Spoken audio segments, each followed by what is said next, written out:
Hello everyone, welcome to Espe economic wisdom. I hope आप सभी बहुत ज़्यादा अच्छे होंगे। आज हम जेंडर इकोनॉमिक्स का नेक्स्ट टॉपिक करने वाले हैं जिसका नाम है role of women in India. ठीक है, इसका एक और टॉपिक है जो कि है आपका role of women in Uttarakhand, जो कि हम बाद में करेंगे। ठीक है, अपनी नेक्स्ट क्लास में।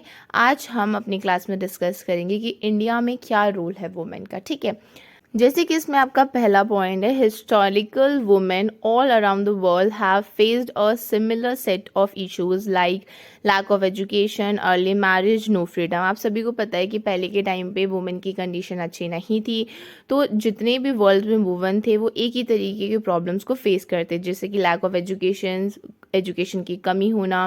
पहले तो मतलब एजुकेशन को प्रोवाइड ही नहीं करवाया जाता था वुमेन के लिए। अर्ली मैरिज, ठीक है, जल्दी शादी कर देना, कोई भी फ्रीडम नहीं होती थी वुमेन के लिए, बहुत ज़्यादा रिस्ट्रिक्शन होते थे, और बाकी बहुत सारी चीज़ें। ठीक है, role of women in India को मैंने 5 पार्ट्स में डिवाइड कर दिया है। चलो वो देखते हैं क्या है। पहला है आपका women's role in economic growth. Second is your women's role in education, women's role in health, women's role in society and women's roles in polities. ठीक है, तो ये जो 5 चीज़ें हैं हमारी, ये 5 चीज़ें हमें डिस्क्राइब करेगी कि इंडिया में क्या रोल था वुमेन का। ठीक है, लेट्स स्टार्ट, देखते हैं अब ये क्या है। यहाँ पर बहुत ही ग्रेट, इंटेलिजेंट और पावरफुल मैन ने कहा है कि भाई हम अपने नेशन के प्रोग्रेस को इस तरीके से मेज़र कर सकते हैं, उसका बेस्ट वे है मेज़र करने का जिस तरीके से हम अपने वुमेन को ट्रीट करते हैं, जिस तरीके से हम औरतों को ट्रीट करते हैं, उनके साथ कैसा व्यवहार करते हैं, उससे हम अपने नेशंस के प्रोग्रेस का पता लगा सकते हैं, मेज़र कर सकते हैं। नेक्स्ट है हमारा over the past few decades. ये पास्ट फ्यू डेकेड्स की बात हो रही कि वुमेन अब प्रोफेशनली काम करती हैं। ठीक है, साथ साथ में अपने टैलेंट को यूज़ करती है, डेडिकेशन के साथ, एंथुजियाज्म के साथ वो अब अपना वर्क करती हैं और बहुत बड़ा कंट्रीब्यूशन देती हैं हमारे इंडियन इकोनॉमिक ग्रोथ के लिए। ठीक है, नेक्स्ट है हमारा At present, there are the 432 million women of working age in India. अब इसमें क्या बोला, हमारी जो इंडिया में वुमेन की वर्किंग एज है वो 432 मिलियन है। ठीक है, out of which 343 million are employed in unorganised sector. Unorganised sector में 343 मिलियन वुमेन एम्प्लॉयड हैं, वो काम कर रही हैं। ठीक है, अब बात करते हैं हम इसी में ही, जो जीडीपी पे कंट्रीब्यूशन अभी के टाइम पे वुमेन का गया है वो 18% है। गवर्नमेंट इंटेंटिव्स लाइक द स्वच्छ Bharat mission and Mahatma Gandhi national rural employment guarantee act, जिसको हम मनरेगा भी बोलते हैं, have provided women workforce for job opportunity. ठीक है, ये वुमेन वर्कफोर्स है जहाँ पर जॉब अपॉर्चुनिटी दी जाती है गवर्नमेंट के थ्रू वुमेन को। ठीक है, नेक्स्ट है हमारा the need of more support mentally and financially for the women entrepreneurs and help them kick start their journey. हम सब मिलकर वुमेन को सपोर्ट कर सकते हैं कि आने वाले टाइम पर वुमेन और भी अच्छा प्रोग्रेस कर पाए, अपनी जर्नी में और अच्छा करके दिखाए। बस उन्हें वुमेन को एक सपोर्ट की ज़रूरत होती है। किस टाइप का सपोर्ट हम यहाँ पर कह सकते हैं, एक मेंटली सपोर्ट, एक फाइनेंशियली सपोर्ट। ठीक है, next, the way to enhance women's economic employment is not just by the increasing female employment opportunity but also reducing the issues problems women face. ठीक है, जो अब देखो, अगर हम वुमेन को आगे बढ़ाने की कोशिश करेंगे, ठीक है, और बहुत ज़्यादा से ज़्यादा कोशिश करेंगे कि हम वुमेन इकोनॉमिक एम्पावरमेंट को इन्हांस करें, तो उसके कारण सिर्फ यही नहीं होगा कि फीमेल को अपॉर्चुनिटी मिलेगी एम्प्लॉय होने के लिए या उन्हें एम्प्लॉयमेंट होने की अपॉर्चुनिटी मिलेगी, सिर्फ उतना ही नहीं, इसके कारण ये भी होगा कि कम से कम जो अभी तक एक वुमेन फेस करती आ रही है प्रॉब्लम, वो एक तरीके से कम होने लगेगी। और अगर हम इस प्रोसेस को कंटिन्यू रखते हैं तो एक टाइम ऐसा आएगा कि वुमेन को प्रॉब्लम फेस ही ना करनी पड़े। ठीक है, आई होप आपको इकोनॉमिक ग्रोथ में हमारे वुमेन का क्या रोल होता है वो समझ में आया होगा, और उसको कैसे हम आगे तक और इन्हांस कर सकते हैं वो भी आप लोगों को पता होगा। आई होप आप उस चीज़ को कंटिन्यू रखेंगे अपनी पूरी लाइफ टाइम। नेक्स्ट बात करते हैं हम अपने वुमेन्स रोल इन एजुकेशन। अब एजुकेशन में क्या रोल होता है वुमेन का वो देख लेते हैं कि भाई कुछ लोग ऐसे होते हैं जो मतलब पैसे इन्वेस्ट करते हैं अपने सन के एजुकेशन के लिए rather than their daughter. Why? अब ऐसा होता क्यों है? क्योंकि वो अपना उनका एक थॉट है कि भाई जब माँ बाप बूढ़े हो जाएंगे तो भाई हमारा बेटा हमें देखेगा, ठीक है। उनकी एक ये थॉट है, इसलिए वो एजुकेशन जो है सिर्फ सन को दिलाना चाहते हैं, ठीक है, लड़की को दिलाना चाहते हैं। और उनका दूसरा ये भी थॉट है कि भाई लड़की है, कल के दिन उसकी शादी हो जाएगी, उसका खुद का घर बार हो जाएगा, अपने घर देखेगी वो, तो इसलिए वो इतना ज़्यादा फोकस नहीं करते हैं वुमेन की एजुकेशन के लिए। बट मैं उन लोगों को ये चीज़ बोलना चाहती हूँ जो इस तरीके की सोच रखते हैं। आजकल लड़का लड़की कुछ नहीं होता है, सब इक्वल है, और ऐसा नहीं है कि बेटा ही देख सकता है बेटी नहीं देख सकती है। They are both are equal, वो दोनों ही अपनी मम्मी पापा को देख सकते हैं, ठीक है। तो जो भी मेरे वीडियो देख रहा है, अगर आप इस तरीके की थॉट रखते हो तो आई प्रेफर कि आप गर्ल्स एजुकेशन को बढ़ाइए। मैं ये नहीं बोल रही हूँ कि सन को एजुकेशन नहीं देना है, बेटे को भी एजुकेशन दीजिए, लेकिन जितना आप बेटे को एजुकेशन दे पा रहे हैं, जितना इन्वेस्ट आप बेटी के एजुकेशन में कर रहे हैं, उसका उतना ही इन्वेस्टमेंट अपनी बेटी की एजुकेशन में कीजिए, ठीक है। नेक्स्ट है इसमें point, The education of women in India play a significant role in improving the living standard in the country, ठीक है। कंट्री के लिविंग स्टैंडर्ड पे हमारा एक बहुत बड़ा कंट्रीब्यूशन है। नेक्स्ट बात करते हैं हम अपने वुमेन एजुकेशन इन इंडिया, मतलब वुमेन पे क्या एजुकेशन है, वो बहुत ज़्यादा इंपॉर्टेंट रोल प्ले करता है हमारी जो कंट्री का ओवरऑल डेवलपमेंट है, ठीक है। अब ओवरऑल डेवलपमेंट आप इस तरीके से समझ सकते हैं कि मतलब सोसाइटी का डेवलपमेंट हो रहा है, इकोनॉमिक ग्रोथ का डेवलपमेंट हो रहा है, पॉलिटिक्स का डेवलपमेंट, हेल्थ रिलेटेड डेवलपमेंट। मतलब ये जो 5 चीज़ें मैंने यहाँ पर करी है, उसके अलावा भी काफ़ी सारी चीज़ें हैं जो आप ऐड ऑन कर सकते हैं। तो ये जब डेवलप्ड होगा ना तो ऑल ओवर डेवलपमेंट हो जाएगा। वुमेन जब इन सब चीज़ों में डेवलप्ड होगी तो कंट्री का भी ऑल ओवर डेवलपमेंट हो जाएगा, ठीक है। ये हमारी जो क्वालिटी ऑफ लाइफ है उसको इम्प्रूव करता है। अब क्वालिटी ऑफ लाइफ घर की भी हम बात कर सकते हैं, उसको इम्प्रूव करता है। आउटसाइड प्रोफेशन हम देखें तो उसको भी इम्प्रूव करता है। एजुकेशन एक ऐसा की है, ऐसी चाबी है एजुकेशन जो सब प्रॉब्लम्स का एक तरीके से सॉल्यूशन है, ठीक है। नेक्स्ट बात करते हैं हम इसी में ही, Still, the condition of the woman in India is improving day by day. Before some time ago, parents are not allowed to girls to go outside the home even for the study. अब देखो पढ़ाई के लिए भी girls को बिल्कुल मना किया जाता था कि नहीं जाना बाहर पढ़ने, ठीक है। उनके पेरेंट्स ही अलाउ नहीं करते थे। लेकिन आज के टाइम पे, अभी के टाइम पे जो हमारी इंडिया है वो डे बाय डे इम्प्रूव कर रही है हमारी वुमेन एजुकेशन में, ठीक है।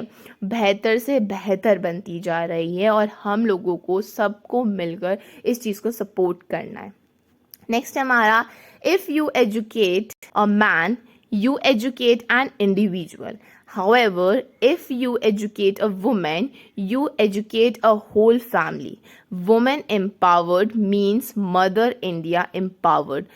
पंडित जवाहरलाल नेहरू, ये थॉट पंडित जवाहरलाल नेहरू की है। अब इसमें ये नहीं बोला है कि भाई लड़की को पढ़ाना ही नहीं है, ये चीज़ बिल्कुल नहीं बोली है। इसका यहाँ पर ये मतलब है कि अगर एक आप मैन को पढ़ाएंगे, एजुकेट करेंगे, तो वो एक इंडिविजुअल में खुद में एजुकेटेड होगा, ठीक है। लेकिन अगर आप वही चीज़ वुमेन को एजुकेट करेंगे तो वुमेन अपनी पूरी होल फैमिली को एजुकेट करेगी, अपनी होल कंट्री को एजुकेट करने की कोशिश करेगी, ठीक है। यहाँ पर बोला है कि वुमेन एम्पावर्ड का मतलब है मदर इंडिया एम्पावर्ड, ठीक है। सिर्फ वुमेन एम्पावर्ड नहीं कह सकते, मदर इंडिया जो हमारी देश की माएँ हैं, जो हमारे देश की वुमेन है, वो एक तरीके से एम्पावर्ड हो रही है, ठीक है। Women if educated and aware can improve the health of their children by the simple measures like good hygiene, exercises and good habits.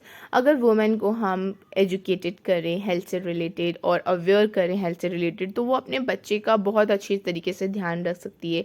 एक सिंपल मेजरमेंट कर सकती है अपने बच्चों की हेल्थ का, जैसे कि गुड हाइजीन रहना, एक्सरसाइज वगैरह करना और एक गुड हैबिट को क्रिएट करना, ठीक है। जिसके कारण आने वाली जो हमारी यूथ होगी वो बहुत ज़्यादा पॉजिटिव और अच्छी होगी। नेक्स्ट बात करते हैं, women are responsible for 70 to 80% of all the health care provided in India. आज के टाइम पे जो हमारी वुमेन है वो पूरी की पूरी रिस्पॉन्सिबल है 70 to 80% हमारी हेल्थ केयर जो हम इंडिया में प्रोवाइड करते हैं। जो हमारी न्यूट्रिशन रीड होती है या हेल्थ, एक तरीके से जो हमारी सोसाइटी को हेल्थ के बारे में पता होना चाहिए, उस चीज़ में वो बहुत ज़्यादा वुमेन इन्वॉल्व हैं और बहुत ज़्यादा इम्पॉर्टेंट रोल प्ले करती हैं, जो भी वो हेल्थ केयर से रिलेटेड प्रोवाइड करवाती हैं। ठीक है, ये तो हम जो ये बात कर रहे हैं, ये तो हम ये एक तरीके से हम ये अपना पॉइंट रख रहे हैं कि वुमेन को एजुकेटेड करना चाहिए, ठीक है, एक हेल्थ से रिलेटेड। लेकिन ये जो पॉइंट है वो अभी के टाइम पे है कि भाई वुमेन हमारा 70 to 80% अपना हेल्थ केयर प्रोवाइड करने में देती है इंडिया में। ठीक है, इसी में ही हम बात करते हैं women professionals and empowerment of women at all the levels are required for improvement of the health and the nutrition structure in India। बहुत बड़ा कंट्रीब्यूशन है वुमेन का जो हमारी इंडिया पे एक हेल्थ केयर प्रोवाइड करवा रहे हैं। ठीक है, और वुमेन जो प्रोफेशंस वुमेन है हेल्थ केयर से रिलेटेड, वो न्यूट्रिशन स्ट्रक्चर हमारी इंडिया में बना रहे हैं और जो हेल्थ से रिलेटेड जितने भी इश्यूज़ हैं उसको सॉल्व करके उसको इम्प्रूव करने की कोशिश कर रहे हैं। नेक्स्ट पॉइंट पे जाने से पहले मैं आप सभी को बता दूं कि वुमेन स्टडीज़ हम लोगों ने अपनी क्लास में डिस्कस किया था। अगर आपने वो वीडियो नहीं देखी है तो आप वहाँ पर जाके देख सकते हैं। It's very interesting class. अब बात करते हैं हम अपने नेक्स्ट पॉइंट की, जो कि हमारा वुमेन्स रोल इन सोसाइटी। ठीक है, अब इसमें क्या है, अब एक तरीके से वुमेन बहुत सारे रोल्स प्ले करती है। अगर हम जनरली बात करें तो ठीक है, वुमेन एक वाइफ भी होती है, एक डॉटर भी होती है। ठीक है, तो सोसाइटी में उसका वही रोल होता है। प्रोफेशनल वो अपना काम देखती है, लेकिन घर का काम भी वो इग्नोर नहीं कर सकती है, घर की ड्यूटीज़ भी वो इग्नोर नहीं कर सकती। तो अब हम सोसाइटी में देखते हैं कि एज अ वाइफ उसका क्या रोल है। She stands by him is her husband, in all the crises, as well as she shared with him all success and the attainment। ठीक है, अब उसकी जीत हो, ठीक है, वुमेन की जीत हो, मतलब एज अ वाइफ उसकी जीत हो या उसकी हार हो, वो अपने हस्बैंड के साथ शेयर करती है। दूसरे उसके हस्बैंड किसी भी क्राइसिस पे हों, वो उसके साथ हमेशा खड़ी रहती है। तो आप देखो कि कोई भी सिचुएशन हो, अपने हस्बैंड के साथ खड़ी है और हस्बैंड को भी यही सारी चीज़ें करनी चाहिए। ठीक है, अपनी वाइफ के साथ खड़ा रहना चाहिए, उसको इक्वली रिस्पेक्ट देनी चाहिए। ठीक है, तो हम ये बोल सकते हैं she is a symbol of purity, ठीक है, faithful and devotions to her husband. ये एक वुमेन का रोल है एज अ वाइफ। ठीक है, इसी में ही हमारा नेक्स्ट पॉइंट है कि as and the administrator and leaders of हाउस होल्ड। अब वुमेन किस तरीके से ये रोल प्ले करती है। A well ordered disciplined household is essential to normal family life. एक घर को संभालने के लिए वुमेन की बहुत ज़्यादा ज़रूरत पड़ती है। वो एक चीफ एग्जीक्यूटिव की तरह काम करती है अपनी इंटरप्राइजेस को संभालने के लिए, अपने घर को संभालने के लिए। तो यहाँ पर उसके काफ़ी सारी ड्यूटीज़ होती हैं अपनी फैमिली मेम्बर्स को लेकर, जैसे कि उनके इंटरेस्ट, उनकी एबिलिटी को देखना और कुकिंग वगैरह, खाना बनाना, सबको उनकी नीड्स पूरी करना। ठीक है, तो ये वुमेन देखती हैं और ये वो बहुत बखूबी निभाती हैं। ठीक है, नेक्स्ट हम बात करते हैं, लेकिन इसमें एक और पॉइंट मैं अपनी तरफ से ऐड ऑन करना चाहती हूँ कि जितना इक्वल ये सब रिस्पॉन्सिबिलिटी एक वुमेन की है, उतना ही इक्वल ये रिस्पॉन्सिबिलिटी मैन की है। नेक्स्ट हम इसी में बात करते हैं as a manager of family income. ठीक है, एक वुमेन एक मैनेजर भी होती है जो घर की इनकम को संभालती है। किस तरीके से, अब इसमें ये क्या बोला हुआ है कि भाई जो एक वुमेन है वो मैनेजर भी होती है अपनी फैमिली इनकम की। किस तरीके से हम इसको समझ सकते हैं, मतलब जो गृहिणी होती हैं, घर की महिलाएं होती हैं, वो कैसे अपने घर को सिक्योर कर पाए, कैसे अपने घर को संभाल सके, अपने इनकम को बचा सके, अपने इनकम को सही जगह पे खर्च कर सकते। जो मैनेजर के रूप में वहाँ पर जो वुमेन है वो इन सभी चीज़ों को देखती है और साथ साथ आज के टाइम पे बहुत बड़ा कंट्रीब्यूशन देती है वुमेन। अपने जो कमाए हुए पैसे हैं अपने फैमिली के इनकम में ऐड ऑन करती है। पहले के टाइम पे ऐसा होता था कि जो मैन है सिर्फ वही कमाएंगे, वुमेन बाहर नहीं जा सकती, काम नहीं कर सकती। ठीक है, तो बस वो ला के देंगे और उसी में से उनको घर वगैरह चलाना है। बट आज के टाइम पे ऐसा नहीं है, वुमेन खुद इतनी ज़्यादा इंडिपेंडेंट है कि वो अब खुद से ही अपने घर के खर्चों को संभाल सकती हैं। तो ये एक पॉजिटिव कंट्रीब्यूशन है एक फैमिली इनकम का हमारी सोसाइटी में। ठीक है, नेक्स्ट हमारा पॉलिटिक्स में क्या वुमेन का रोल होता है। तो पहला पॉइंट है इसमें, more and more women have now been entering into a politics. ठीक है, इसी में है कि Indian women were among the earliest to get their political rights, right to vote without any political movements like in the United State and many western country. ठीक है, next है हमारा पॉइंट इसमें, Indian women has distinctions to become UNO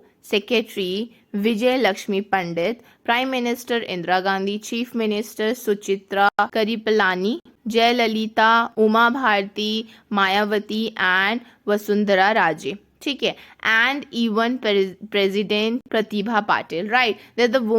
There are lots of women who are involved in the UNO secretary, okay, in a political leaders. Now next is according to a new data के according, women occupy the role of the heads of state or a government in 22 countries, right, up from 20 countries this time last year. As of 1 January 2021, 5.9% of elected heads of states and 6.7% of heads of government are women, right? We can see that they are the elected between the heads of the states and the heads of the government, जिसमें 59% हमारी women's involve थी और 6.7 जो हमारी women's थी वो heads of government में involve थी, जो अभी का डाटा है। यहाँ पर काफ़ी सारे हमारे लीडर्स के नाम लिखे हुए हैं जो पॉपुलर हमारे पॉलिटिक्स लीडर्स हैं। इनके अलावा काफ़ी सारे फीमेल्स लीडर्स हैं हमारे, जो कि बहुत ज़्यादा इम्पॉर्टेंट रोल प्ले करते हैं। आप इस जो हम जो पढ़ रहे हैं, जो वुमेन्स का रोल है पॉलिटिक्स में, आप यहाँ पर ऐड ऑन कर सकते हैं, जिसके कारण आपको बहुत ज़्यादा हेल्प मिलेगी, जो बहुत ज़्यादा इम्पॉर्टेंट रोल प्ले करती हैं हमारी कंट्री में। Thank you so much for watching it till the end. I hope आपको जितना भी अभी तक मैंने पढ़ाया वो समझ में आया होगा। अगर आपको मेरा वीडियो पसंद आता है तो please hit the like button, please share as much as possible, please support SP Economic Wisdom. आप लोग मुझे सपोर्ट करते, इतना प्यार देते हैं तो मुझे बहुत ज़्यादा मोटिवेटेड फील होता है। हम अपनी अब नेक्स्ट क्लास में मिलेंगे जिसमें हम पढ़ेंगे role of women in Uttarakhand.